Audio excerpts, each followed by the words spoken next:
ភ្នែកតតនិយាយស្រួលបុលទៅថៃមិនចាំបាច់ទៅលេងពីបោះសំដីគ្រាន់តែស្រឡាញ់ញូនមកវាខុសអីឆ្លើយប្រាប់ឲ្យត្រង់មកឬមិនបានថ្លៃបើសិនពេលនេះបងជាបុរសដែលសង្ហាប្រហែលជាអោជីវ៉ាជាប់នឹងដែរ14កុម្ភៈដែលបងតែងគិតតែងប្រាថ្នាតម្លៃស្នេហារបស់យើងក៏លែងមានន័យ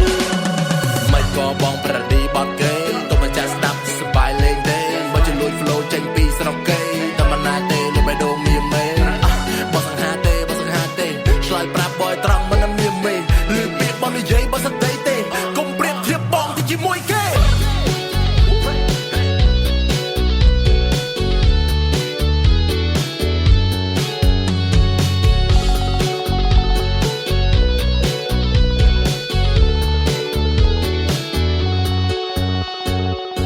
ខ្ញុំចង់សួរនាងថាតើខ្ញុំនេះមានរូបរាងសង្ហាទេ